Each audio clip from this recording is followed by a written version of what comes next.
반갑습니다. 네, 오늘 조선교회 육교 182년 중계대제 참배해서 좀 전에 즐겁게 은행을 굴렸습니다. 네, 참배해 주셔서 대단히 감사합니다. 네, 지금부터 잠깐 한 말씀 전해드리겠습니다.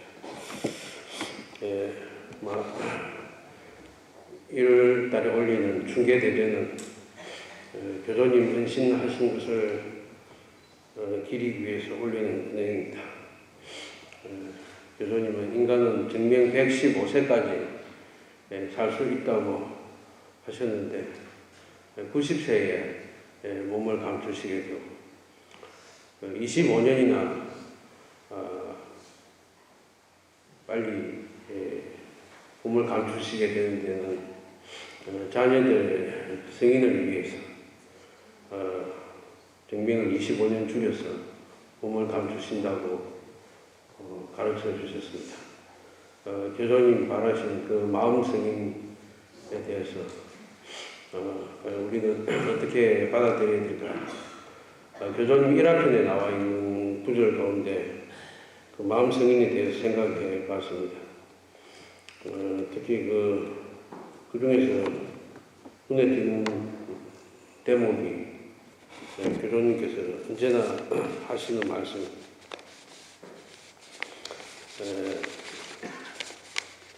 유순한 마음을 가지도록 해요. 그리고 남을 도와야 된다.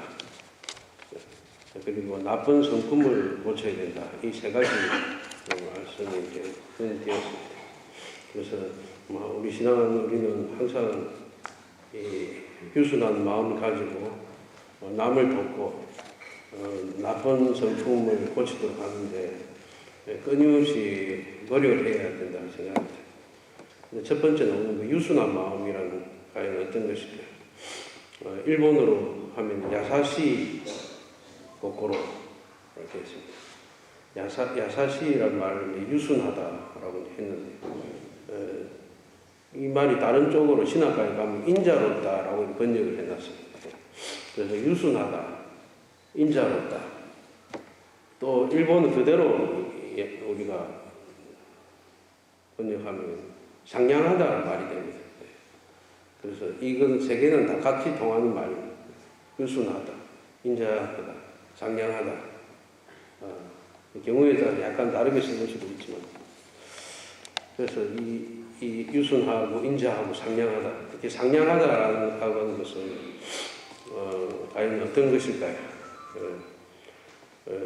사람이 상냥한 사람이 되려고 하면은 어릴 때부터 부모하고 인간관계에 따라서 상냥한 사람이 되어진다 합니다.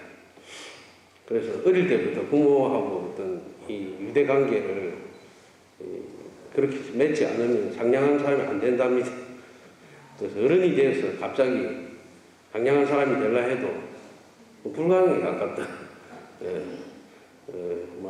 그렇게 될 줄 알았는데 힘들다. 그래서 아주 어릴 때부터 부모가 어떤 식으로 하는가 하면 아이가 공을 던지고 놀고 있으면 부모가 같이 공을 던지고 놀아주고 그럼 너는 지금 공 던지기를 하고 싶구나.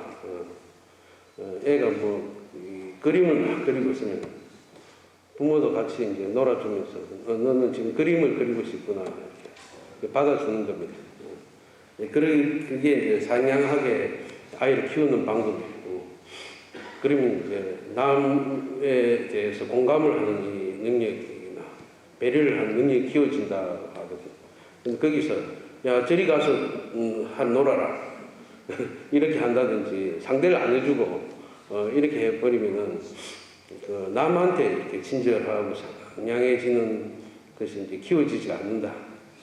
특히 부모가 싸우고 있으면은 애는 완전 그런 불안감을 느껴서 사람하고 관계에 굉장히 좋지 않는 그런 경험을 하게 됩니다.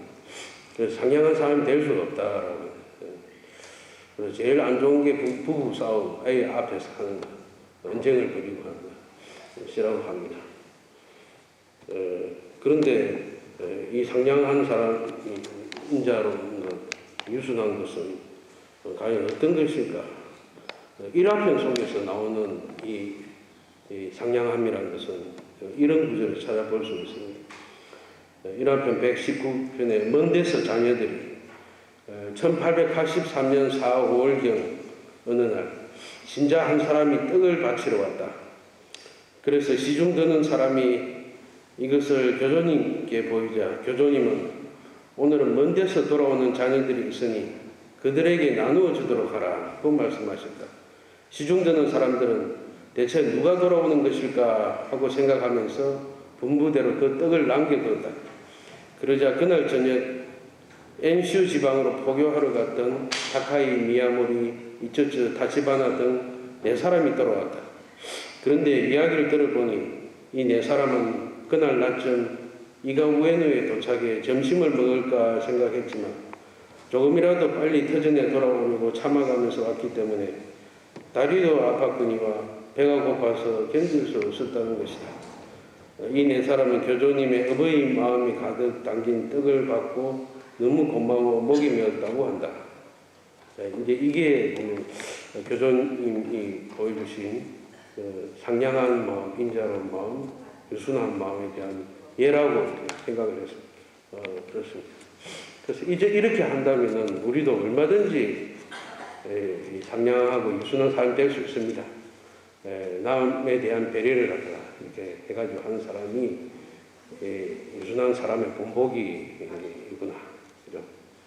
또 반대로 생각하면 이런 먹을 거나 이런 게 있어도 내가 고프면 다 먹어버리면 이런 상냥한 사람이 아주 맛있는 반찬이 있는데 맛있다고 내가 다 먹어버리면 뒤에 사람 모자라서 못 먹거든요. 이거는 배려하는 마음이라고 할 수 없겠죠. 이런 먹는 거 하나에서부터도 벌써 상냥한 사람이 될 수 있는 것이다. 이렇게 이야기합니다. 그런데 이 상냥하다라고 하는 것은 천리의 교조님만 상냥한 사람이 되라라고 이야기한 게 아닙니다. 유명한 노자라는 분이 3가지 보물이라는 구절에서 사람이 가져야 할 3가지 보물이 있는데 그 중에서 상냥해져야 될 사람이 상냥해지면 용감해질 수 있다.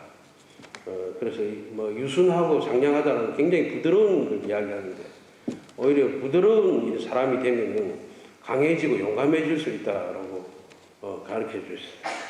또 한 가지는 겸허해져라. 겸허해지면은 넓은 마음을 가질 수 있고 남들 앞에 나서지 말도록 해라. 그러면 남을 이끄는 사람이 될 것이다. 역설적으로 이렇게 이야기를 해주셨어요. 그래서 사람이 가지고 있는 진짜 힘은 부드러움과 유순함에서 비롯되는 것이다. 그래서 강한 것만이 요즘은 그죠? 기술이든지 경제든지 그걸 축으로 앞으로 나아가는 강한 것만 좋은 거라 생각하죠. 그래서 우리는 자기 개발을 한다든지 플러스 사고를 해서 세계가 빨리 변하는데 거기서 맞춰서 강하게 힘차게 노력하면서 나아가야 된다고 생각하는데 사실은 세상에는 세상이 변하는 만큼 못 따라가가지고 힘들게 사는 사람 굉장히 많습니다.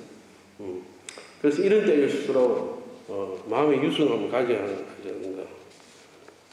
또 고대 그리스 시대의 철학자인 플라톤도 사람을 만날 때는 상냥하고 친절하게 대해야 된다고 했습니다. 왜냐하면 당신이 만나는 사람들은 모두 지금 어려운 싸움에 도전하고 있는 사람입니다.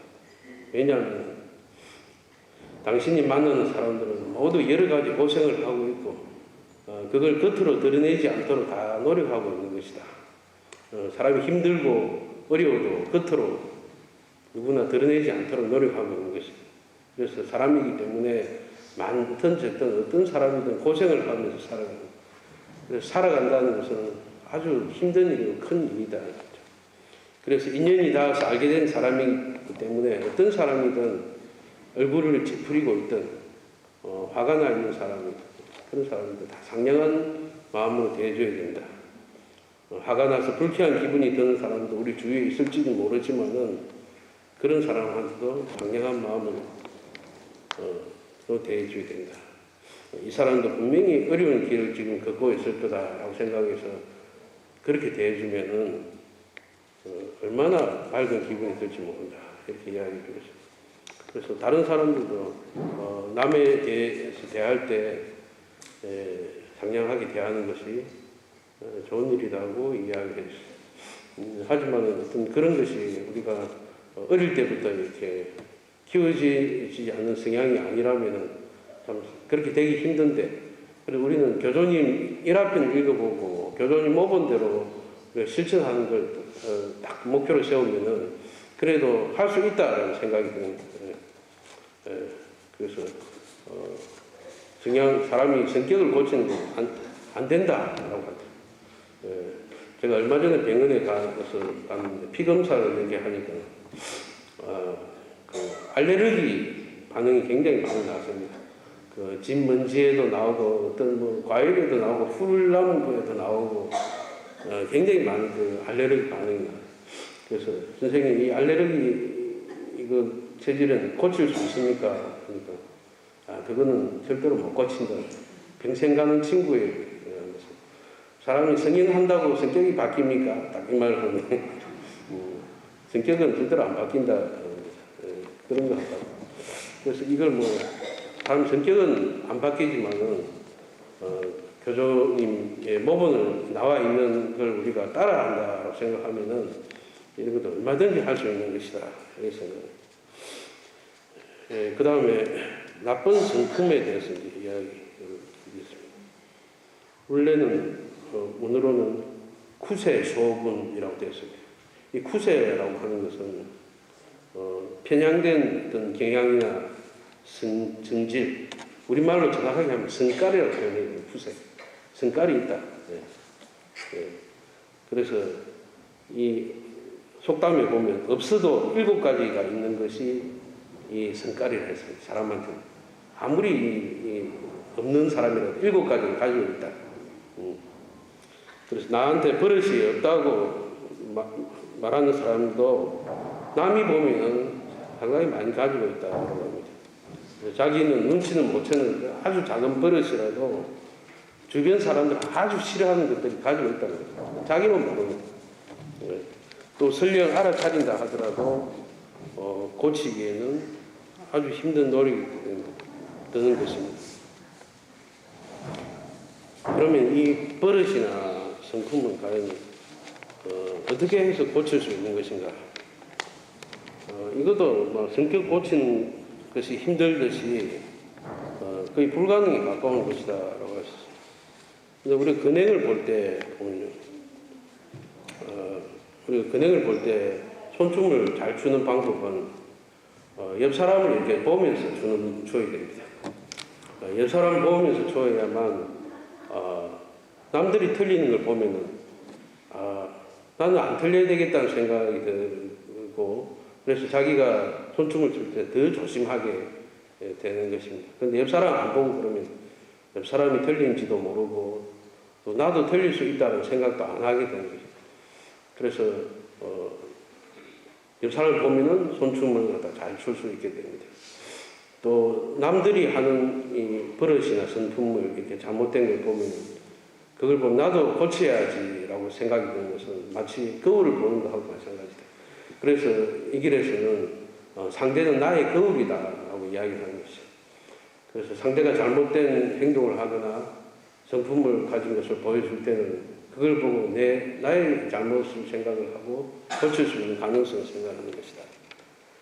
그래서 나도 또한 남들에게 거울로서 보여지고 있다는 걸 갖다가 생각을 한다면은 나도 누군가의 거울이다 생각하면은 몸가짐에 대해서 조심을 하게 되겠죠.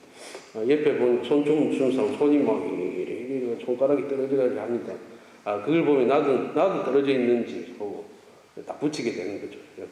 상대의 모습을 보고 그러면서 또 나도 또 누가 보고 있겠지 생각하면은 이렇게 손짓을 바로 하게 되는 것이다. 그렇게 이야기를 할 수 있습니다. 1화편에 보면 이런 이야기가 있습니다. 사람이 목표인가? 교조님은 입신한 지 얼마 안 되는 우메따니 시로베에게 유순한 마음을 갖게, 남을 돕게, 나쁜 성품을 없애게 하고 깨우쳐 주셨다. 본래 시로베는 성미가 급한 편이었다.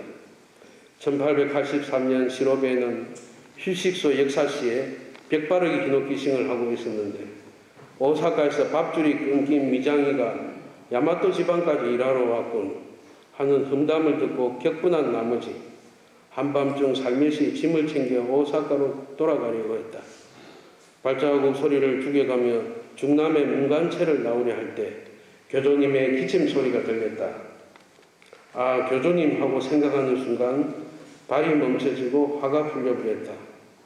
이튿날 아침 사람들과 함께 밥을 먹고 있는데 교조님께서 나오셔서 시로베시 사람이 목표인가 신이 목표인가 신이 목표인 거야 라고 하셨습니다.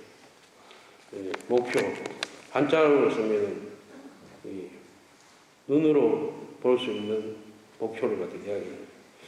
근데 사람이 목표인가 신이 목표인가라는 말 그대로 남의 그런 말이나 행동에 휘둘리지 말고 신님을 기준으로 해서 살아야 된다라는 깨우침이죠. 남한테 그런 업신여김을 받아도 개의치 않고 신님께 칭찬받는 삶을 살고 남에게 칭찬받는 것을 바라기보다는 신님의 뜻에 맞는 삶을 살라고 가르치는 것으로 해석될 수가 있습니다. 우리가 남한테 칭찬받는 것, 남의 눈을 의식하면서 살아가는 것은 사실은 굉장히 피곤한 일입니다.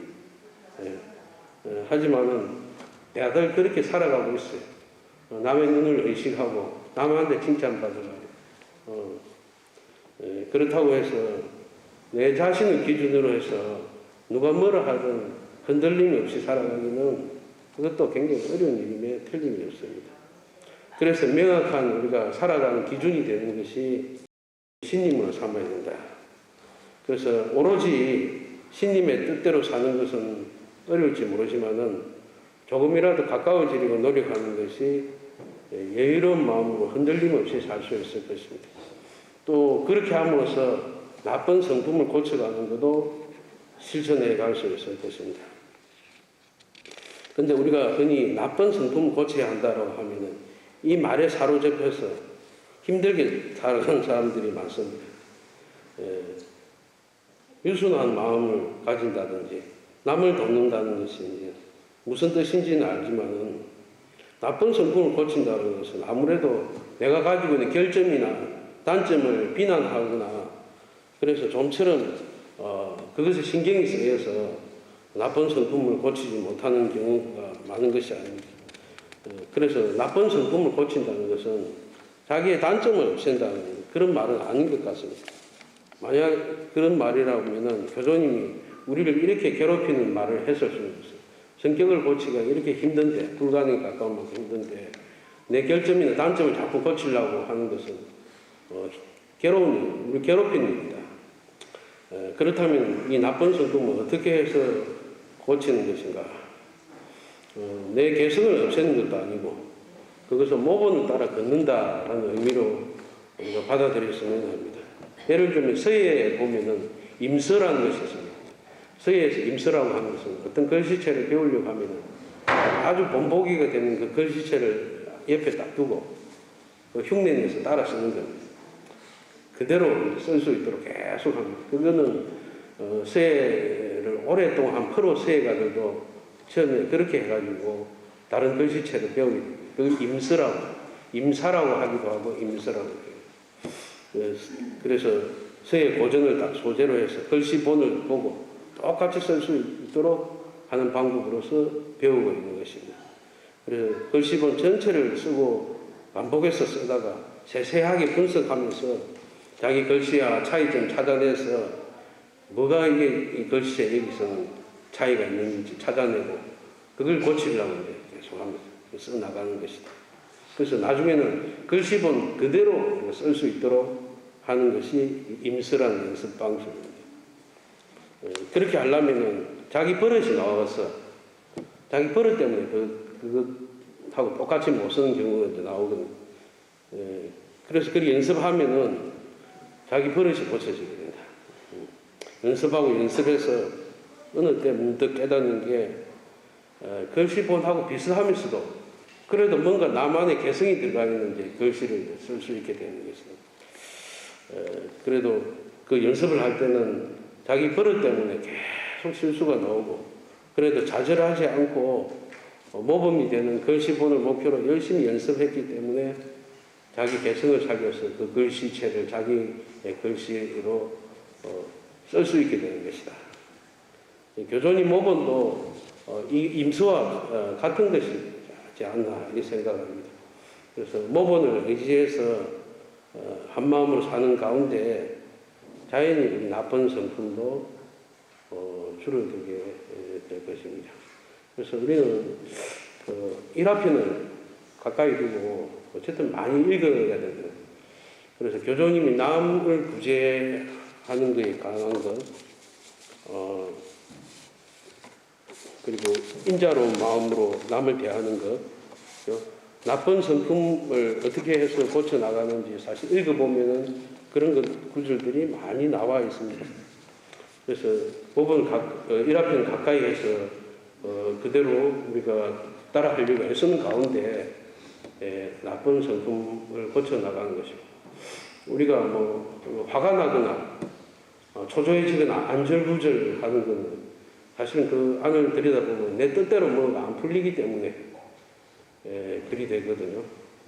내 뜻대로 안 풀리기 때문에 그런데 따져보면 우리가 어디 놀러 가려고 생각을 했는데 그날 비가 왔습니다. 그러면 그 하늘에 대고 욕을 하는 사람이 있습니까? 안 그렇죠. 날씨기 때문에 어쩔 수 없기 때문에 그냥 마음을 접습니다. 날씨가 내 마음대로 안 되기 때문에. 근데 다른 것도 생각해 보면 남도 내 마음대로 안 되는 게 당연한 거예요. 근데 남이 내 마음대로 안 된다 해가지고 내가 화가 나고 초조하고 안절부절하고 이런 기분이 드는 건데 그거는 잘못된 생각이에요. 뭐 그런 것들이 우리가 생각을 해보면은 고쳐 나갈 수 있는 부분이다. 그래서 교조님하고는 시대도 나라도 지역도 환경도 연령도 다른 것이 당연하고 남자라면 성별까지 다르고 그래도 아무리 교조님 살아가는 방법을 의지해도 그 마음이나 살아가는 방법을 살리는 장소에 모든 조건이 다 달라졌습니다. 그래서 달라진 그 주어진 조건이 우리가 가지고 있는 각자의 개성이고 그 시대, 그 장소, 그 성별로 살아가고 있는 것이 우리가 각자의 삶을 사는 의라고 할 수 있습니다. 그래서 나만이 할 수 있는 삶을 사는데 교조님 모본을 최대한 따라갈 수 있도록 노력하다 보면은 그런 유순한 마음을 가지는 것, 남을 돕는 것, 또 나쁜 성품을 없애는 것이 모르는 사이에 우리한테 몸에 배어서 교조님 바라시는 마음 승인에 한 걸음이라도 더 다가갈 수 있지 않나.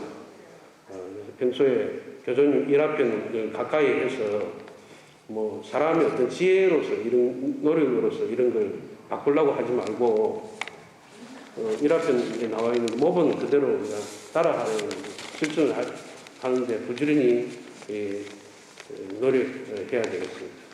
이것을 오늘 이야기 마치도록 하겠습니다.